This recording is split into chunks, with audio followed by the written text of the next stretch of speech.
Hello and welcome back to your channel Physics Safari. My name is Abhishek and today is the second video lesson on the friction. If you have not seen the previous video, I'm going to give the link in the description box as well as in the I button. Make sure you do watch the video because there was an introduction on the friction and that contained a lot of info about the frictions. तो उम्मीद करते हैं कि आप उसको देख लिख कर इस वीडियो में आ रहे होंगे अच्छी बात है सो yesterday in the previous video lesson I have discussed the basics. आज हम लोग कुछ questions करेंगे basic levels के questions करेंगे. We're gonna do some basic level questions which is gonna be again a good questions. It's not like randomly we're gonna place any questions. अच्छे questions हैं but हाँ difficulty level would be less. छोटे कम difficulty level के हैं और साथ में इसको करते हैं जी उससे कुछ आपको सीखने को मिलेगा है ना जी. चलो एक simple question से start करते हैं. एक बहुत ही simple question है. I believe you guys will be doing it. तो देखो trend is very simple. I'm gonna give you the video. I'm like question sorry. You should pause the video. खुद से एक बार try करो.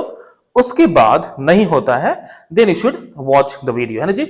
तो एक simple सा question है. Let's suppose एक block है जिसका mass is given as 10 kg. Mass is 10 kg. And if I apply a force of let's say 25 Newton in this direction है ना जी. Now my question to you is कि भैया 25 kg पे body start करता है to move. At this particular force, the body starts to move and this is a rough surface. एक surface जो है वो rough surface है. Then you have to find the coefficient of static friction. You have to find the coefficient of static friction का आपको ये निकालना है. So question is very simple. A body starts moving at a force of 25 Newton. Mass of the body is given as 10 kg. You have to find the coefficient of static friction over here. Simple question है. Video pause करो, try करो, है ना जी? All good. चलो उम्मीद करता हूँ कि आपने इसको try कर लिया होगा. देखो बड़ा simple सी बात है. The moment we reaches the force of 25 Newton, the body starts to move. It means कि इसने friction force को overcome कर लिया है and now the body is in good position to move forward. If I look at it from the ground frame, for me the body's tendency is to slip towards rightward with respect to the ground and we know that the friction force would oppose the relative motion. इसके relative motion को oppose करेगा which clearly means कि friction force भैया इस direction में लगेगा. So this is how we can understand the direction of friction force. हाँ, later on I'm going to talk about the multiple block system. तो यहाँ पे we will see a different way to look upon this, but the fundamental concept of the friction direction will be remain same. That it opposes the relative motion. It would always act in the direction opposite to the relative motion or tendency of relative motion. इतने से बात अपने को पता होना चाहिए. अच्छी बात है. चलो इसका free body diagram इधर ही बना लेते हैं. एक इसका mg would be acting downward and we should be having a normal reaction. So the friction force, my dear kids, is going to be mu static times of n. क्योंकि ये just slip करना start करता है ना जी? बहुत अच्छे. तो ठीक है. Friction force should be equals to how much? 25 newtons, है ना? तो इसको 25 लिख लो जी. Mu static मेरे को पता नहीं है. Normal force is equals to mg because in vertical direction there is no motion, so n is equals to mg. तो I'm going to put n is equals to mg. Now let us put the value of m और g का value जो भी है. Mu static I have no idea. Mass is 10 kg, gravity is 10 kg. 10 रखते हैं, 9.8 10 रख लेते हैं ना. So the mu static friction should be how much? 0.25. ये आपका बहुत ही सिंपल शब्दों में पहले क्वेश्चन का आंसर हो गया जी, है ना? इसमें कोई दिक्कत नहीं होनी चाहिए ना जी. All good. चलो सेकंड क्वेश्चन की तरफ चलते हैं. सेकंड क्वेश्चन की तरफ चलते हैं. देखो मान लो कि एक ऐसा कुछ रखा हुआ है. There's a wall ऐसा है ना. And let's suppose something like this ना. चलो. There's a block which is kept on it. There's a block and it's connected with the string with the wall. Surface अपना rough है. This is the rough surface है ना जी. This is the rough surface. अरे यार एक second, just give me a second. Okay. ठीक है.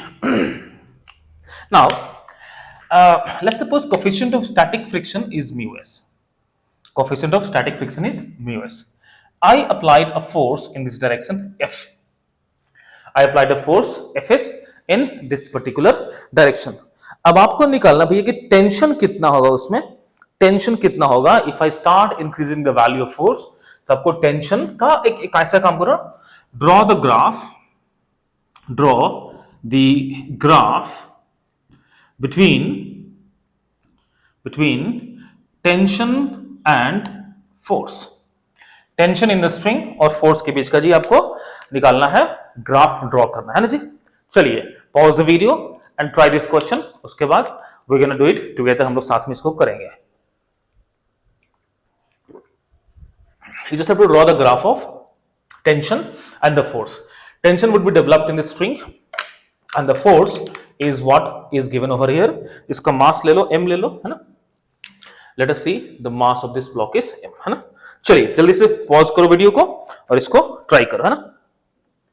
Good, I believe आपने इसको ट्राई कर लिया होगा ना जी, बहुत अच्छा। देखो सिंपल सी बात है, there going to be some friction force that would try and stop the object, इसको मूव नहीं करने देगा, it will not let it move।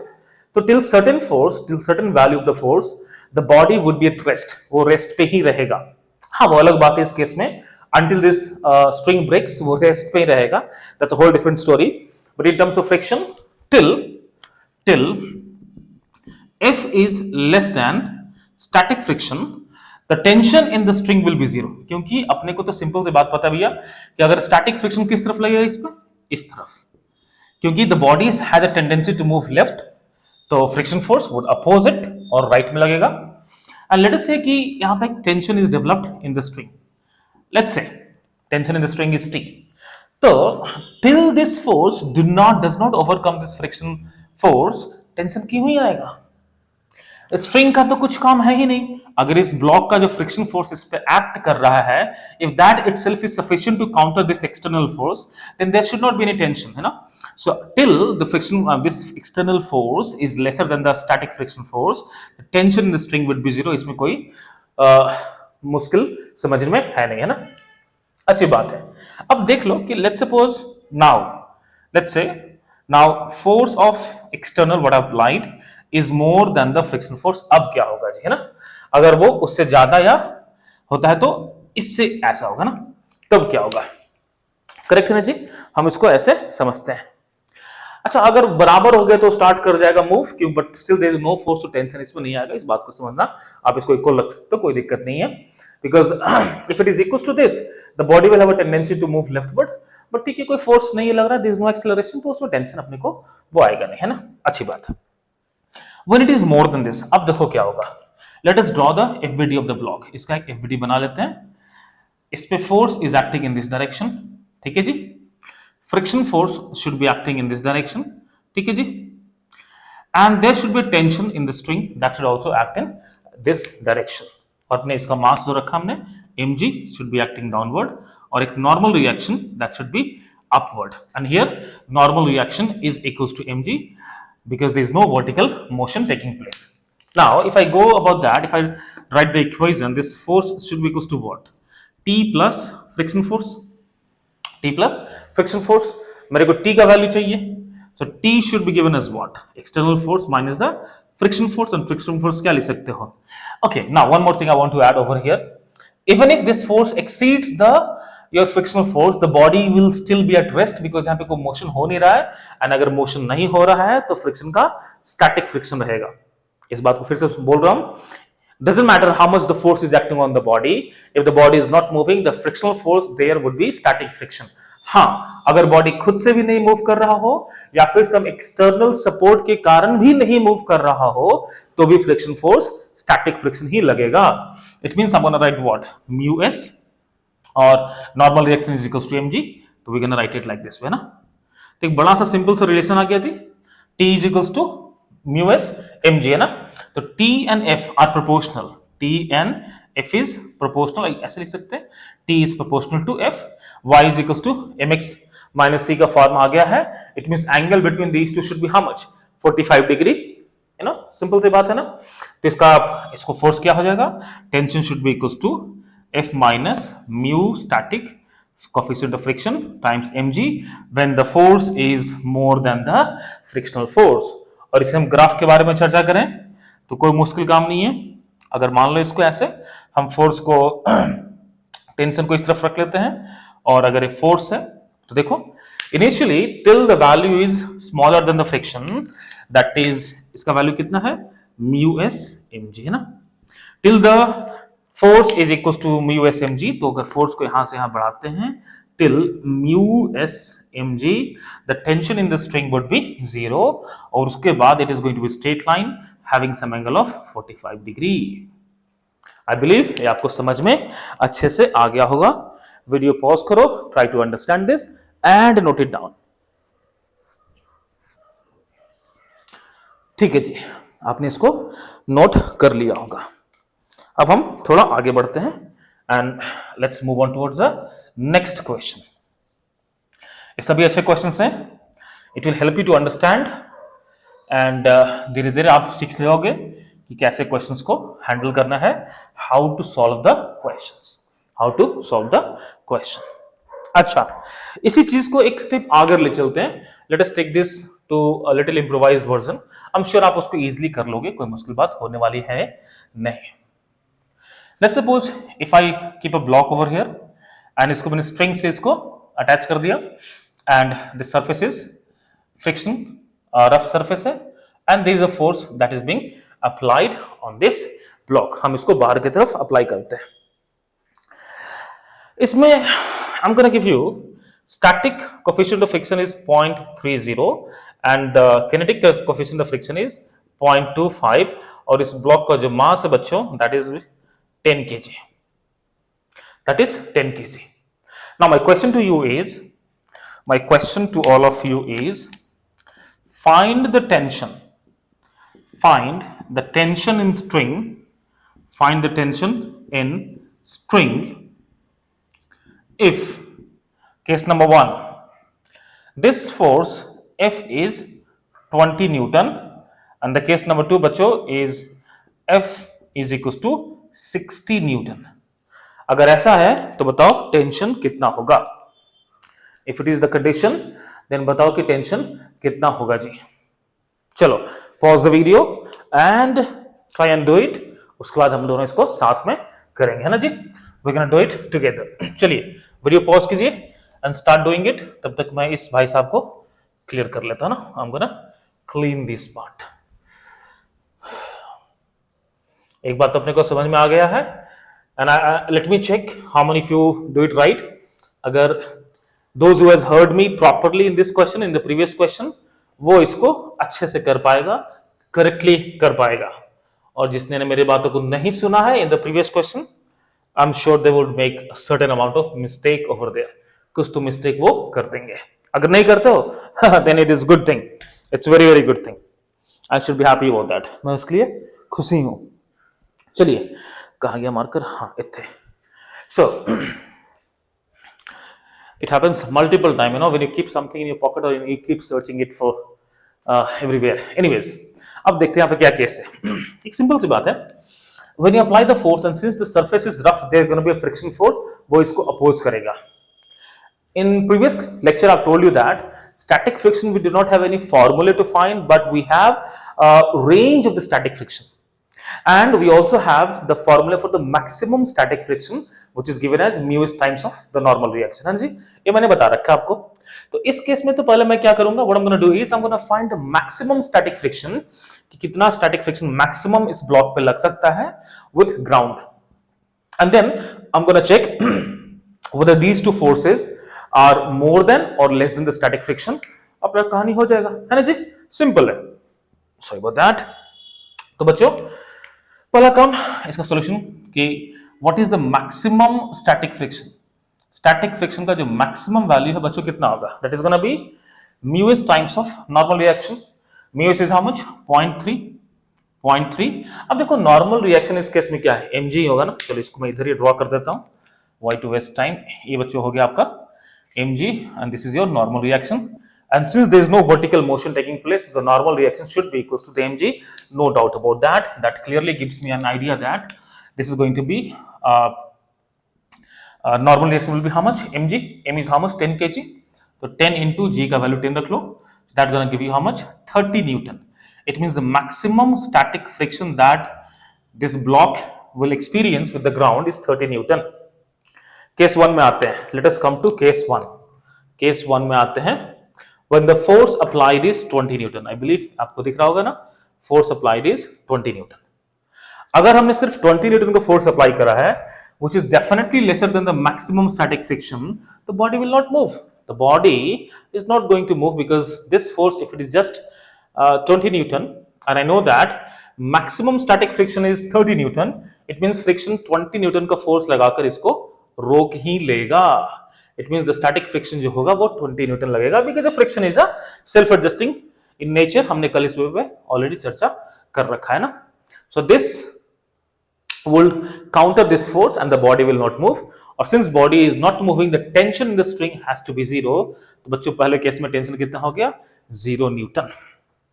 The tension in the first case is going to be 0 Newton. I believe इसमें आपको किसी तरह का doubt नहीं होना चाहिए, है ना जी।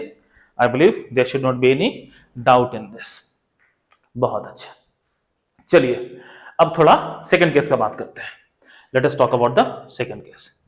सेकेंड केस में the force is 60 newton. The force is 60 newton. अच्छी बात है जी, ठीक है, रहने दो बच्चों इतना force.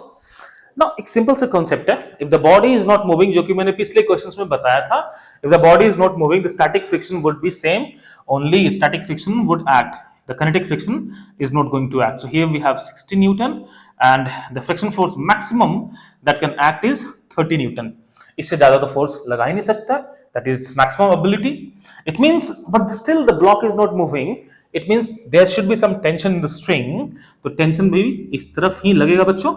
So 60 is equals to tension plus 30, that means tension is equals to 30 Newton। ये हो गया बच्चों the answer for the second question. I believe आपको ये समझ में आ गया होगा, है ना जी। चलिए pause the video, note it down and then we gonna do the next question. चलो अब हम लोग नेक्स्ट क्वेश्चन करते हैं जी। Question number 4। तो so far we have seen that when the blocks are connected with the strings and all, ये कैसे काम करता है ना। और अब हम देखते हैं कुछ क्वेश्चन जहां पे force is acting on the block at certain angle, है ना। कुछ इंक्लाइंड फोर्सेस एप्लीकेशन को हम लोग देखते हैं। तो let us suppose I have a block which is kept on a rough surface and let's suppose there is a force F is acting on this block, और इस ब्लॉक का मास ले लो 5 kg, है ना जी। Let's suppose the mass of the block is 5 kg, है ना। Okay, now find the least value of the force. Find the least value of the force. Okay, angle भी दे लेते हैं। Let us suppose the angle is 45 degree, है ना। My question to you is find the least value of, find the minimum value of F for which body would start sliding। Body will start sliding। ये आपके लिए question है ना, इसको try करो फटाफट। Pause the video and give it a try. चलो इसको ट्राई करो।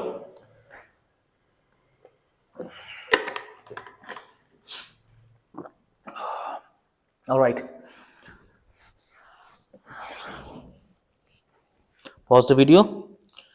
I'm sure you guys must have given it a try। आपने ट्राई कर लिया होगा। अब हम लोग इसको साथ में करते हैं। I believe आपने इसको ट्राई कर लिया होगा ना जी, बहुत अच्छा। Well, this is a good question to demonstrate that all the time normal reaction is not equals to mg। I've told you in the previous video lesson that I know friction is all about mu times of n, and a lot of people says it's all about mu times of mg, and I've told you that's not going to be true in all the situations। मैंने कल आपको बताया था कि भैया हमेशा ऐसा नहीं होता है, and this could be a good example to demonstrate कि ऐसा नहीं होता है। Now let me tell you what I'm exactly trying to tell is कि first of all let me draw the free body diagram of this body। सारा कहानी है बच्चों उधर से ही क्लियर हो जाएगा। तो इसका हमने अगर बनाया free body diagram, let's suppose mg, a component of this force should act along this। तो उस component को मैं इधर ही दिखाया था आपको। This is going to be how much? F cos 45 degree, and the component of this should be F sin 45 degree, है ना जी। ऐसा हो गया। तो वर्टिकल में this one going to be component F sin 45, which is going to be F upon root 2. mg would be downward. एक force rightward लग रहा होगा जी, which is again F upon root 2. And since the block has a tendency to move right side, then there should be a friction that should act in this direction. Fr means friction. And also there should be the normal reaction from the ground, and that is going to act upward. There should be a normal reaction. Can I write normal is equals to mg in this case? ऐसा लिख सकते हैं क्या? बिल्कुल नहीं, सोचना भी नहीं है ना, सोचना पाप है ऐसे. Okay, so for the vertical motion क्या लिखोगे vertical direction के लिए? n plus f upon root 2 is going to be how much? mg. तो बच्चों normal reaction इस केस में क्या हो जाएगा? mg minus f upon root 2. देखो हो गया ना कहानी change. So the friction now is going to be mu times of n, not just mu times of mg. इस बात को दिमाग में डाल लो और केयरफुल रहना कि आगे ऐसे बेवकूफी हम लोग गलतियां ना करें, है ना जी. Okay, now my point is the question was कि just will start sliding, start करता है कभी होगा when this force becomes equal to this force. कहानी खत्म है जी, है ना. That means to slide, मैं इधर लिख सकता हूं है ना, to slide the right side force, driving force जो motion create करने का कोशिश कर रहा है, that is F upon root 2 should be equals to mu times of normal reaction, and that is all about mg minus f upon root 2, है ना जी. कोई मुश्किल बात है नहीं, अपने को f चाहिए, सॉल्व कर लेंगे, हो जाएगा, है ना. और कुछ देर रखा है क्या? अच्छा, अपने को कोफिशिएंट ऑफ फ्रिक्शन चाहिए ना, तो चलो म्यू का वैल्यू ले लो 1/3. The value of mu static is 1/3, है ना जी. रख लो. तो mu is gonna be how much? 1/3. तो f अपॉन रूट 2 और इस तरफ से आ जाएगा plus f upon 3 root 2, because mu is how much? 1/3 रख देते हैं, क्या दिक्कत है ना. और m कितना है जी? 5 kg. तो चलो इसको भी रिप्लेस कर दो ना, थोड़ा अपना स्पेस बच जाएगा ना. And that is gonna be equals to how much? 50 upon root 3. Okay, my bad, 50 upon just 3, 50 upon just 3, है ना जी. चलो इसका एलसीएम ले लो, टेक द एलसीएम. तो बच्चों कितना हो गया? 3 root 2 in the denominator. This is gonna be 3f plus f, 4f हो जाएगा जी. And this is gonna be 50 upon 3. तो 3 कटम पिटम हो गया, है ना. So this f should be how much? f कितना हो जाएगा? रूट 2 ऊपर क्या, तो 2 रूट 2, 225, रूट 2 नीचे. मैं सीधा लिख देता हूं 25 upon root 2 Newton. Means at this force the body would start sliding. I believe आपको ये समझ में आ गया होगा कि normal reaction हमेशा mg के बराबर नहीं होता है. And that was one of the point which I wanted to bring to all of you कि ऐसा हमेशा नहीं होता है. इसमें एक क्वेश्चन ऐड कर लो, आप लोग होमवर्क करना, या फिर चलो साथ में करते हैं. Find the acceleration of block if this force F is 2 times, इसका डबल हो जाए, 2 times of this, 2 times of 25 upon root 2 Newton, है ना. चलो, find the acceleration of the block if the force becomes 2 times of this existing force. इसके double हो जाए तो what should be the acceleration of the block under the given situations? क्या होगा जी बच्चों? चलो ट्राई करो, तो इसको ट्राई करो, इसको pause the video. I am sure आप कर लोगे, कोई मुश्किल बात नहीं है, कोई बहुत तोप सिंह वाला प्रश्न नहीं है ना. It's not a bloody big deal. तो ठीक है ना, कर लेते हैं, क्या ही जा रहा है. तो कितना हो गया राइट साइड में फोर्स? तो इसका एफवीडी ड्रॉ कर दो फटाफट. हाँ, नॉर्मल रिएक्शन वुड बी, सबका वैल्यू देख लो यहाँ पे ना, नॉर्मल रिएक्शन क्या क्या होगा क्या नहीं होगा. तो या फिर you can just easily do one thing कि भैया इस पूरे क्वेश्चन में ना मैंने इसको 2f कर दिया. आई मेड इट, मैंने ब्लू कलर यूज कर देते हैं, इसको मैंने 2f कर दिया. ये हो गया 2f, तो ये भी 2 हो जाएगा बच्चों, और ये भी 2 हो जाएगा. और जहां जहां f है वहां पे 2 लगा दो, है ना. जहां जहां f है वहां पे 2 लगा दो. तो नॉर्मल रिएक्शन कितना हो जाएगा बच्चों? ये हो जाएगा बच्चों 2, है ना. जहां जहां पे f है वहां पे 2f लगा दो. तो कटम पिटम कर दो जितना होता है. m is how much? 5, तो 50 minus root 2 times of f. ये आपका हो गया नॉर्मल रिएक्शन. तो खत्म कहानी, और क्या, तो कुछ बचा ही नहीं है. तो फ्रिक्शन निकालना कोई मुश्किल काम होगा नहीं. Now since will be having acceleration, ये आपका हो गया 2f इंटू रूट 1/√2. कोई मुश्किल नहीं है ना। यहाँ पे भी लगा दो, सब में हमने वही कर दिया है ना। नीचे योर आपका normal would be there, mg sorry, ऊपर आपका नॉर्मल हो गया है ना जी। और एक इसका पार्ट हो जाएगा वही अपना tick tock tick root T F है ना, बस क्या हो गया। वर्टिकल डायरेक्शन में कोई मोशन है नहीं, तो this is just to understand what's going to be normal reaction. वो तो अपने को इजीली मिल गया, कोई दिक्कत वाली बात है नहीं जी, है ना। तो फ्रिक्शन फोर्स कितना हो जाएगा, friction force should be mu है 1/3। आपका नॉर्मल रिएक्शन कितना हो गया देख लो, 50 minus root two F, 50 minus root two times of F है ना। और एफ का वैल्यू मेरे को पता है, वो मैं पुट कर दूंगा यहाँ पे। तो चलो ठीक है, और ये अपने फोर्स लग ही रहा है, तो एक्सेलरेशन कितना हो गया जी, नेट फोर्स टुवर्ड्स राइट, तो हो जाएगा root two F minus friction force which is 1/3, और ये हो गया बच्चों 50 minus root two times of F upon the mass, mass हो गया 5, ये आपका एक्सेलरेशन हो गया। What is the value of F, F is how much 25/√2, 25/√2, F dash कर दो, न्यू फोर्स डबल है ना, तो एफ डैश कर दो because F is actually how much 25/√2 है ना। इसको we can put it here.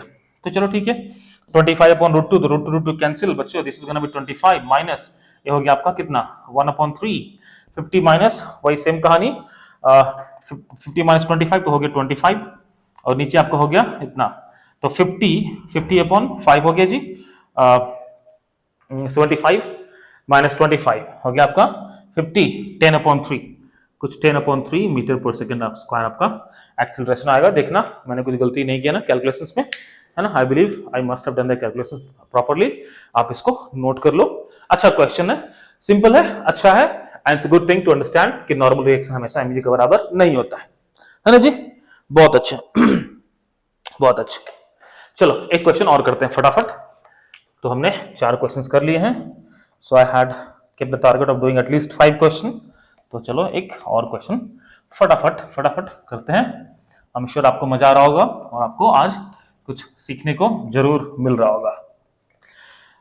Let me know, बताना कि आपको ये समझ में आ रहा है या नहीं, है ना। चलिए ठीक है जी, चलो एक और क्वेश्चन करते हैं। लेट अस ट्राई वन मोर क्वेश्चन, है ना। क्वेश्चन नंबर 5 पे आते हैं। एक बड़ा अच्छा क्वेश्चन है कि भैया ठीक है, एक ब्लॉक है और इस पे एक फोर्स लग रहा है at an angle of 37 degree, है ना। 37 डिग्री पे एक फोर्स लग रहा है ना जी। Now the question to you कि अच्छा इसमें कोएफिशिएंट ऑफ फ्रिक्शन दे देते हैं। Let's suppose the coefficient of static friction is कितना ले लोगे 0.5 और इसका मास ले लो 10 kg। Now the question to you would be if you increase this force slowly and gradually, if the force is increased slowly and gradually, the block would start sliding first or will it get lifted upward? पहले क्या होगा? What would happen first? Will the body slide? Will it slide or it will be lifted up? It will be lifted upward. पहले क्या होगा, है ना? पहले क्या होगा, दैट इज द क्वेश्चन। क्या बॉडी पहले स्लाइड करेगा या फिर ये उठ ही जाएगा, है ना। अच्छा उठ जाएगा, मैं उठ जाऊंगा। I think there was a meme right, है ना, हम उठ जाएंगे। एनीवेज तो आप इसको ट्राई करो। Meanwhile I am gonna get this part clear. मैं थोड़ा इन भाई साहब को साफ कर लेता हूं। ओके जी, ये हो गया। चलिए उसको ट्राई कीजिए। आई am sure you guys can do it. मुश्किल बात नहीं है, बिल्कुल भी मुश्किल नहीं है जी, है ना। बहुत अच्छे। चलिए ये देखो बड़ा सिंपल सी बात है। आई एम श्योर आप you guys must have given it a try. आपने ट्राई कर लिया होगा, अब साथ में इसको करते हैं ना। Let us do it together. इतना तो समझ लो कि again in this case normal reaction will not be just mg। Normal reaction mg के बराबर नहीं होगा, ये बात आई एम श्योर आप अब तक समझ चुके होंगे। पहला काम ड्रॉ करो फ्री बॉडी डायग्राम। देखो हर एक क्वेश्चन का अप्रोच करने का बड़ा सिंपल सा तरीका है कि क्वेश्चन पूछ क्या रहा है। भैया पूछ रहा है कि ये स्लाइड पहले करेगा पहले उड़ जाएगा ना। तो I definitely need to find कि what is gonna be the minimum force for which the body would start sliding and what's gonna be the minimum force for which the body would be lifted. अब जो ज्यादा होगा वो काम late से होगा, जो व्हिचएवर फोर्स इज लेस वो काम पहले हो जाएगा, है ना जी। अगर सपोज कि मुझे राइट जाने में 10 न्यूटन का फोर्स चाहिए होता है और मुझे फॉरवर्ड जाने में 20 न्यूटन का फोर्स होना चाहिए होता है, दो it is not vectorially correct नहीं है, बट सपोज ऐसा कुछ है ना। तो अगर डेफिनेटली 10 न्यूटन का फोर्स रीच आउट करते हैं, I would start moving rightward. I will not wait for the 20 newton force to reach out ताकि मैं उधर जाऊं, नहीं, 10 न्यूटन होगा कि मैं भागना चालू कर दूंगा इस तरफ, है ना। तो same thing is concept is here, whatever force, whichever force required either for the sliding or the vertical movement is less, body का वही पहले मोशन स्टार्ट होगा। अब हम लोग इसी को ध्यान से कर लेते हैं, कोई मुश्किल काम नहीं है, हाँ, बट कैलकुलेशंस मिस्टेक मत करियो, है ना जी। Anyways, if I look at this force, this is gonna be how much, f cos 37 degree, तो भैया कितना हो गया 4/5f। आई एम श्योर आपको क्लियर है ना 3 4 5 वाला कॉन्सेप्ट। अब बोलोगे तो मेरे गुरुजी बोला करते थे भैंसों के कुंड में गिरा दूंगा, चलो मैं वो नहीं बोलूंगा, but I'm sure you guys are very much clear with this। ये 30/40 sin cos का वैल्यू आपको पता होना चाहिए ना जी। बहुत अच्छा। फ्रिक्शन ऑब्वियसली बात है इस तरफ लगेगा, ऑब्वियस क्यों है, क्योंकि force, driving force is towards right, that is the reason why the friction on this with respect to ground, on the ground ये आपका लेफ्ट में लग रहा होगा, कोई मुश्किल बात समझने में नहीं होनी चाहिए, है ना जी। ओके, देखो जी, इस तरफ फोर्स कितना हो गया आपका 4/5f, इधर एक फोर्स हो गया जी 3/5f, they're going to be a mg normal, and guys along with that there should be a normal reaction, that should be upward normal reaction, and of course the friction force should be here, the friction force अपना एक इस तरफ आएगा, है ना जी, friction force should be here, इसको क्या हो गया the friction force should be here, अपना एक friction force वहां पे लगना चाहिए, है ना। बहुत अच्छे, ओके ग्रेट। तो ठीक है जी, चलो इतना बात हो ही गया, तो थोड़ा सा बात को और आगे बढ़ाते हैं ना। अब देखते हैं क्या है ना। To for the body to slide, ये जो फोर्स है फ्रिक्शन फोर्स के बराबर हो गया, then the body would slide. तो लिख सकते हैं for sliding purpose, for sliding friction force should be equal to, I mean like this force should be equal to friction force, ऐसा बोलना चाहिए, मैंने लिख दिया, क्या फर्क पड़ता है उसमें ना, कोई मुश्किल बात समझने में होनी नहीं चाहिए ना। चलो आगे बढ़ते हैं। तो फ्रिक्शन फोर्स होगा कितना, what is the friction force, mu times of, mu कितना है जी 0.5। अच्छा, नॉर्मल रिएक्शन कितना होगा यहाँ पे, तो कुछ नहीं, mg माइनस दिस, आपको पता ही है, तो मैं डायरेक्टली लिख दे रहा हूं, m कितना दे रखा है 10, mg हो गया 100 माइनस 3/5 टाइम्स ऑफ f, ये आपका हो गया friction force, and that should B इसके, है ना। अच्छा, स्लाइडिंग में ना, स्लाइडिंग में सॉरी मैंने उल्टा लिखा, इसको ऐसे लिखते हैं ना, स्लाइडिंग में क्या होना चाहिए 4/5f should be more than or equals to friction force, है ना, ठीक है, my bad, okay, because slide minimum पूछ रहे हैं हम लोग, है ना, ओके ठीक है। तो कितना हो गया 4/5f should be more than or equals to, इसको मल्टीप्लाई कर दो, कितना हो गया 50 माइनस टिक टिक टिक 3/10, है ना, और f हो गया, तो bring it here, will be having what 11/10, है ना, 11/10 times of f is more than or equals to 50, तो 500, तो f should be more than or equals to 500/11 Newton. अच्छा जी, ये आपका स्लाइडिंग के लिए हो गया कि भैया स्लाइड करने के लिए इतना फोर्स का मिनिमम होना चाहिए, इससे कम हुआ तो स्लाइड ब्लाइड नहीं करेगा। अच्छा, लिफ्टिंग के केस में देखो ना, फॉर लिफ्टिंग, है ना, the moment the body the block leaves the ground in normal reaction, बुप्स खत्म, because normal is all about action reaction, इस पे नॉर्मल रिएक्शन क्या हो रहा है, ग्राउंड से रिएक्शन आ रहा है, और एक नॉर्मल रिएक्शन जो रिएक्शन पेयर है वो ग्राउंड पर लग रहा है। The moment it leaves the surface contact with the ground, normal वो भी खत्म, नॉर्मल जाएगा ऊपर, तेल वेस्ट नहीं, है ना जी। तो लिफ्टिंग के लिए क्या होना चाहिए, लिफ्टिंग के लिए सिंपल सी बात है, नॉर्मल हो जाएगा आपका 0, और एक total force after being should be more than mg, है ना, mg से ज्यादा हो जाएगा तो नॉर्मल प्लस, अगर मैं पूरा के पूरे फोर्स लिख दूं, should be more than mg कर देना, है ना, उसके mg से बड़ा होगा तभी वो बॉडी, इक्वल कर लो, लिमिटिंग कंडीशन है तो इक्वल कर लो। Now the normal should be equal to how much 0, boom खत्म, है ना, तो that should be how much 3/5, f should be more than 10 times of this 100, f should be more than equals to 500/3 Newton. अब देख लो आप ही, you only see which force is higher, a ज्यादा है या फिर a ज्यादा है, which one is greater, so definitely it's quite easy to understand कि बच्चों this force is minimum, is lesser than this force required, so the force for sliding is less than force of lifting, it clearly means कि body पहले slide हो जाएगा, the body would first slide, तो answer क्या होगा बच्चों, the body would start sliding first, वो ऊपर नहीं उठेगा, है ना जी। बहुत अच्छे, बहुत अच्छे। आज के क्लास से अगर किसी को कुछ डाउट है, if anyone has any doubt from today's class, do let me know in the comment box. मेरे को कमेंट बॉक्स में बताओ and I would be definitely helping on that, है ना जी। So yeah, that's all for the day. We'll stop it here itself. And the next video, I'm going to do more questions और angle of reports के बारे में बात करेंगे। थोड़े और difficult level of practice questions हम हो जाएंगे। And I'm also going to involve the NLMs का कुछ questions with the frictions, उसको हम लोग देखेंगे। ठीक है जी? So yeah, till then keep learning and keep studying. See you guys in the next video. Take care. Bye bye.